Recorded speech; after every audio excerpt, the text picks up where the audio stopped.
Safari ya Fountain Gate Princess kuelekea mchezo muhimu wa ligi kuu ya wanawake Tanzania dhidi ya Yanga Princess ilianza kwa maandalizi makubwa na umakini wa hali ya juu jijini Dar es Salaam. Mara baada ya kuwasili jijini humo, kikosi hicho kilipata fursa ya kufanya mazoezi kwenye uwanja wa Azam Complex ambao ulikuwa mwenyeji wa mchezo huo. Mazoezi hayo ya mwisho yalifanyika kwa mujibu wa kanuni za mashindano, huku yakionyesha kiwango kikubwa na utayari kwa wachezaji kuelekea mchezo huo muhimu. Katika mazoezi hayo, Fountain Gate Princess walipokea ugeni maalum kutoka kwa mmoja wa nyota waliowahi kung'ara ndani ya klabu hiyo, Hasnat Linus Ubamba, maarufu kama Messi wa Moshi, ambaye kwa sasa anacheza soka la kulipwa nchini Misri na yupo nchini kwa mapumziko. Kuonekana kwa Ubamba kulileta hamasa kubwa kwa wachezaji na benchi la ufundi. Baada ya kushiriki mazoezi na wachezaji hao, nyota huyo alizungumza na kueleza furaha yake kubwa ya kurejea nyumbani na kupata nafasi ya kukutana na familia yake ya Fountain Gate. Ligi imemalizika Misri, upo Tanzania, ama nini hasa ambacho kimekufanya uwepo nyumbani kwa sasa? Mapumziko, kwa sababu ligi yetu ishaisha. Tuko kwenye mapumziko. Umepata nafasi ya kuja kufanya mazoezi na Princess, timu yako ya zamani. Kwako imekuwa ni siku ya namna gani? Ni siku ya furaha kwa sababu hapa ni nyumbani. Ni familia ambayo imenilea, imenikuza. Kwa hiyo vyovyote ninaporudi lazima nitakuja kuungana nao. Na pia nimependa kushirikiana nao kwa siku ya leo mazoezini kwa sababu kesho na mechi ngumu. Na pia nawatakia mechi njema ya kesho. Nimefurahi kuwaona na naombea mema mechi ya kesho na mechi ambazo zilizobaki. Ukikutana na kundi kama hili ambalo umeshinda kwa muda mrefu sana, ni moment gani ambayo huwa unaikumbuka zaidi? Moment ambayo naikumbuka kwa sababu ni familia ambayo tumelelewa na baba ambaye ni makao. Kwa hiyo nikikutana nao tunaongea lugha moja kama watoto wa baba mmoja. Kwa hiyo nafurahi na enjoy pia. Ubamba hakusita kueleza shukrani zake kwa rais wa klabu hiyo Japhet Makau, ambaye yeye pamoja na wachezaji wengine waliopita ndani ya timu hiyo humuita kwa heshima kubwa baba, kutokana na mchango wake mkubwa katika maendeleo yao ndani na nje ya uwanja. Neno moja kwa baba yako?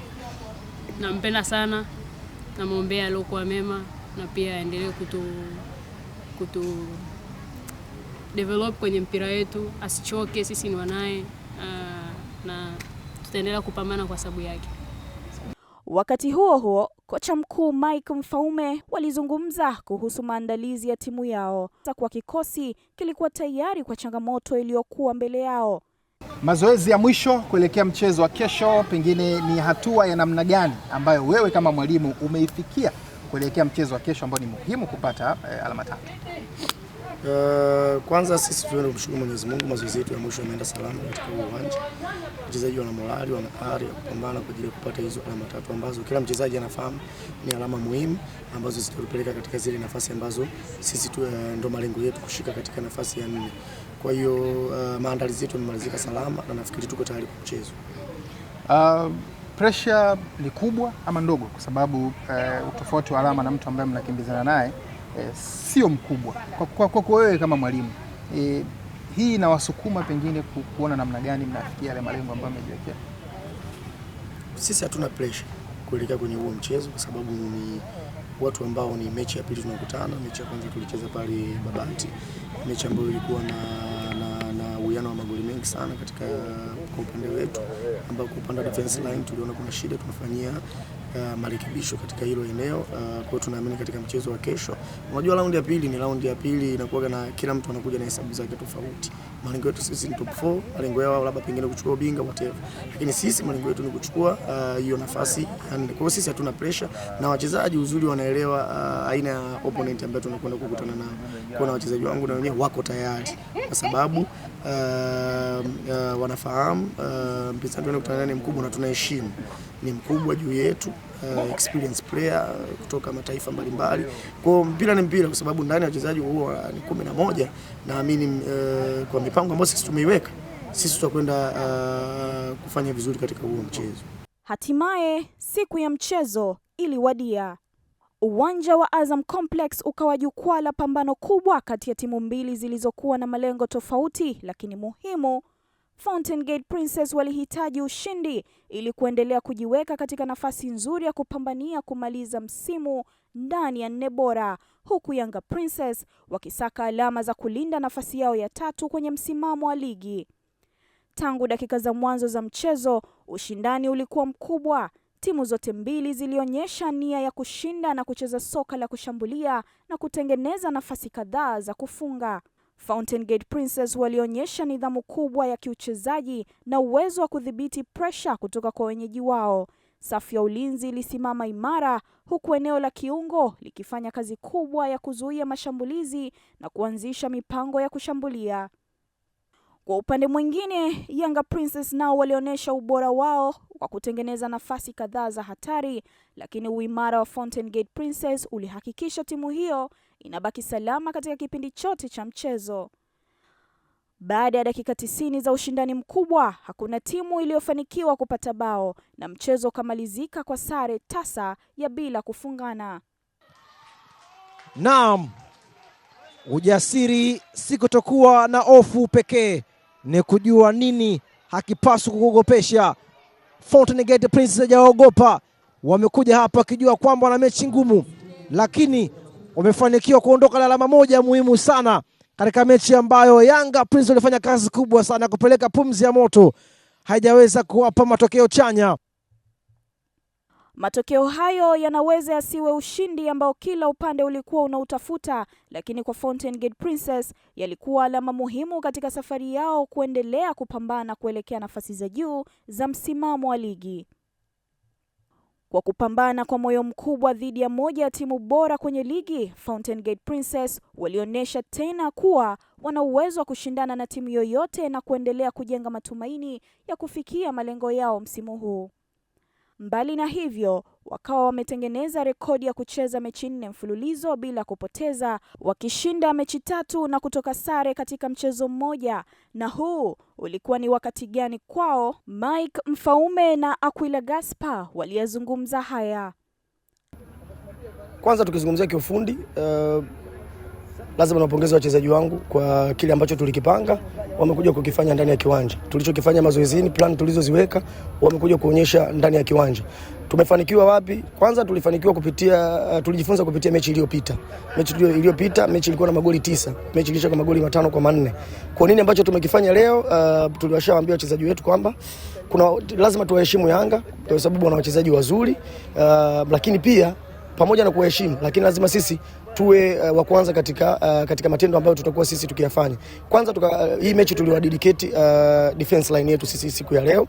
Kwa nini tulifanya hivyo? Kwa sababu mechi iliyopita strikers walifanikiwa kufunga. Kwa hiyo katika pre-match talk tulizungumza tukasema hii mechi tunawakabidhi ninyi. Hamkutupa performance nzuri katika mchezo uliopita. Kwa hiyo leo hii mechi ni yenu.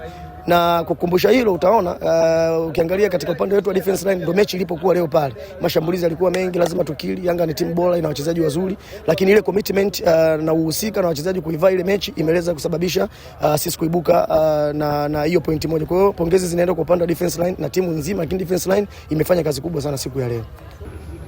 Kwanza sisi tunamshukuru Mwenyezi Mungu kwa mchezo mzuri. Hatujaweza kupata majeruhi, wachezaji wote tumemaliza salama. Kuhusu mchezo tumejitahidi kukaa kwenye plani ya mwalimu, muda wote tumekuwa tukicheza kwenye maelekezo ya mwalimu. Tunajua ni away, alitaka tu defense zaidi, lakini tukishambulia kwa tahadhari. Nafikiri Mwenyezi Mungu atusaidia, hatuja convert goal hivyo. Bado pengine matumaini ya kumaliza top 4 yapo, licha kwamba leo mmepata alama moja na gap la alama sasa linaongezeka na mpinzani wenu.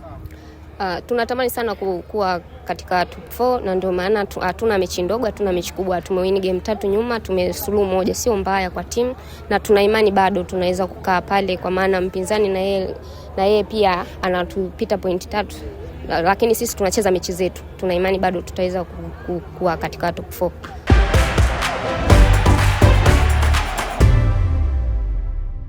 Timu yetu ya vijana chini ya umri wa miaka 17 imeendelea na michezo yake katika mashindano ya vijana yaliyoandaliwa na Tanzania Football Federation TFF yanayoendelea jijini Dar es Salaam.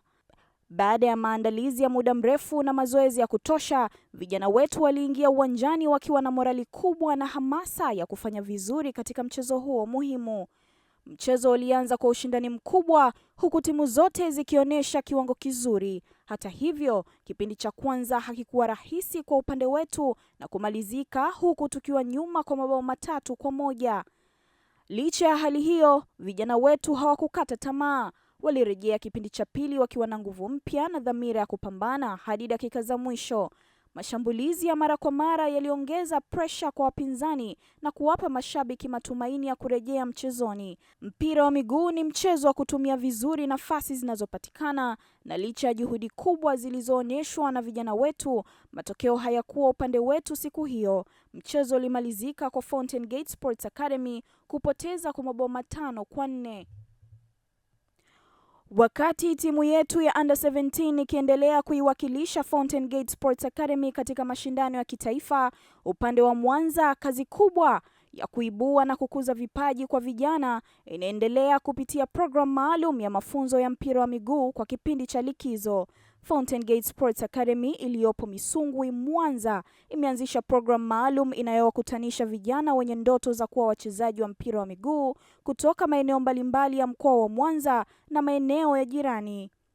Programu hii imeandaliwa mahsusi kwa ajili ya vijana wa makundi ya umri wa chini ya miaka 15, chini ya miaka 17 na chini ya miaka 20, ikiwa ni sehemu ya kuwapa nafasi ya kutumia likizo yao kwa njia yenye tija huku wakiendelea kukuza vipaji vyao.